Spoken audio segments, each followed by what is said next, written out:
Hey guys, it's Tony with Backwoods Biker Magazine and Wood Tramp Outdoors. I get questions all the time about sourcing educational materials, and sometimes, we see a lot of that stuff. I get emails about that a lot. Sometimes we see stuff that I'd say, it's not really worth the effort to be able to talk about this. But I got a book in the mail from a friend of mine, and this is one of what I would say one of the best books I've seen in this category in a long time. So hang tight, I'm going to share it with you.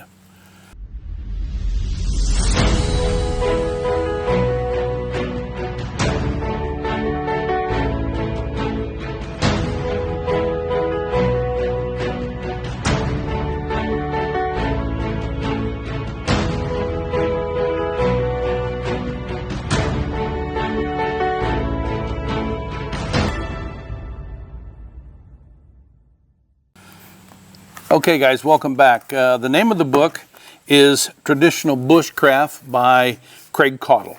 Craig Caudill is the owner, director, founder of Nature Reliance School in Kentucky.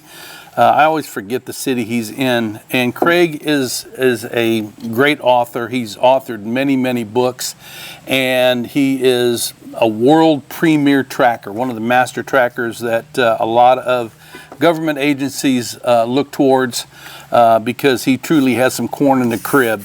And I have read every book that he has written, I think, and have them in my library. And the reason is because first of all, like I said, he's got a lot of knowledge and a lot of skill.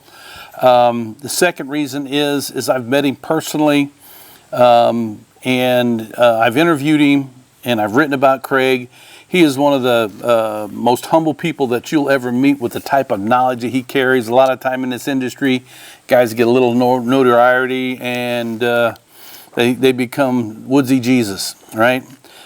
Craig's not that way. He is very humble. He's got a great work ethic, and I just plain like the guy. But let's remove all my personal feelings about him. This book really says it for itself. And what I like about it is his simplistic approach to these projects that you find in here. And it says on top here, simple projects for wild woodcraft. And there are all kinds of projects in here that he works from step one all the way through the conclusion with beautiful illustrations. I believe his wife took the pictures of the illustrations. She did a great job. So she should get some of the money from this book, Craig. Yep, I said that. But this is 176 pages of just flat out great knowledge. It has a really good index in it, but some of the things that he covers in here, I'll just go through the index, all right? Let me see here. How to use and source materials safely and sustainably. How to build a workshop, an outdoor workshop, a wilderness anvil. And you've heard me say that over and over again throughout the years, that having an anvil at your campsite or at your disposal is so important, even if it's just a cut stump, that's hanging up out of the ground. Or it's something that you split in half and make a shallow grave and put it in the ground and use it that way. They make your work safer. They make you more precise with intricate cuts. It's just a great thing to have. One of the things that I really like in here is his tree vise, how he approaches that. It's pretty cool. A bushcraft table, those are really easy. Craig makes it even easier. If you're going to be out in the bush for more than a few days, or even just for a weekend, it's great to have a table to put your junk on, right? Wilderness living, a camp bench, a camp stool, a hiking staff, that's pretty easy. Then he goes on to cookcraft, adjustable fire teepee stands, adjustable pot hanger with a twist, a wilderness oven, baking in the heart of nature. Now that was one of my favorite ones when I read this book. Then he goes on to hunting and fishing, wood gigs and a digging stick, trap pit attractant. Fishing hooks and fishing traps. Now remember, these are all bushcrafted things here, but I did want to kind of show you some of these things. I talked about Oh, here's a great chapter that I really liked when I came across it. Stewardship of resources. Man, just too many people out there ramble through the woods and they don't care about what they're gathering and what they're leaving behind. A couple years ago, I came across some Boy Scouts south of where I live from, and they were being taught how to gather fat wood, which is a great skill. But they were not being taught how to resource that and leave resources behind.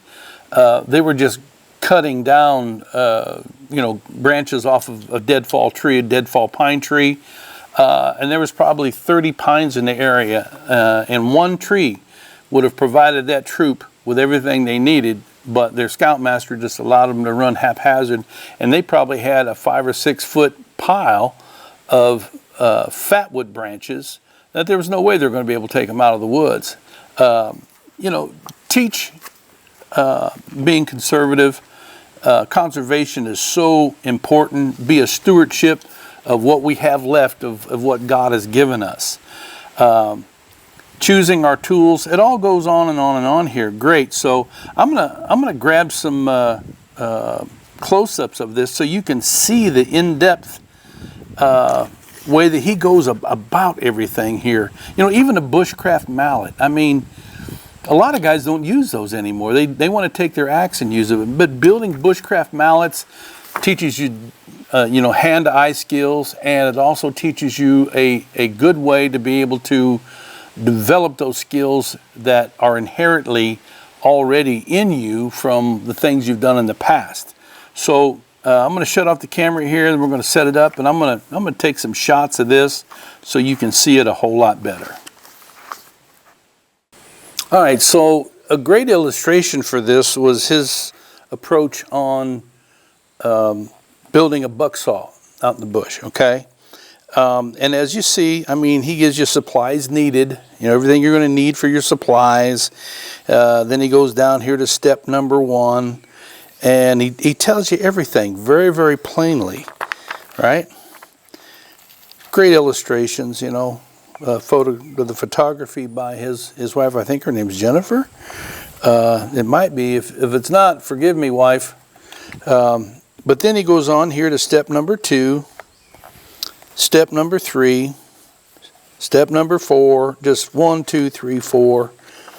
And as you can see, he leaves no stone unturned.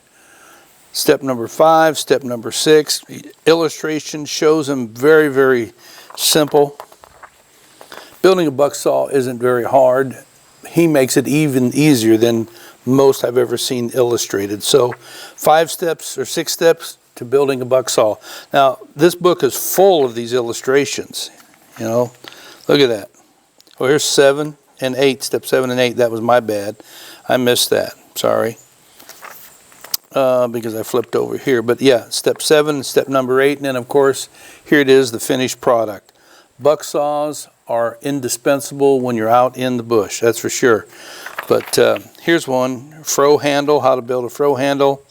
A lot of guys don't use froes, but they are super handy when you're out in the woods and you are building anything. An axe handle goes through the whole thing. And I got to tell you, building an axe handle is not something that's really easy. You need to be trained on building an axe handle. But yeah, here's a tree table.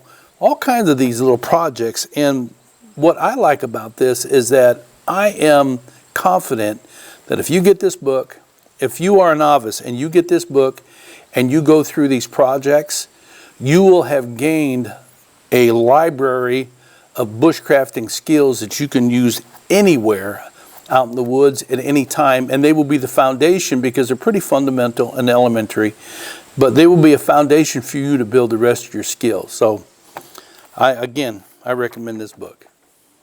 All right there, so there you have it. Craig Caudill's Traditional Bushcraft. Now, Nature Reliance School is his school. Go out to their website, and I think it either says shop or it says store, where you can look at all of his other books. He's on Amazon also. For those of you that may not know it, Craig is the designer of the Chamonix, a very traditional Kentucky style knife that had been used back in the 1700s, 1800s, but especially in the 1700s. Yeah, it's a slick knife, and I mean, it's one that I do not own. I've been threatening to get my hands on one for a long time. I just haven't pulled the trigger. But I recommend anything that he does. Again, his online classes are premium. They're very, very good. They're very reasonable as far as I'm concerned. I think for a year's worth of access to all of his videos is about $99 or somewhere around there. And really, when you're talking about education, for those of you that can't go out and attend a gathering or an off-site survival class or survival weekend, those online classes will teach you a lot. But he does have classes available for you to attend, you know, and I'd recommend that. I'm hoping that I'm going to be able to get down and cover some of his classes. So again, I just wanted to share that with you because you're always asking me about educational materials. So until next time, you guys stay safe out there everywhere all the time.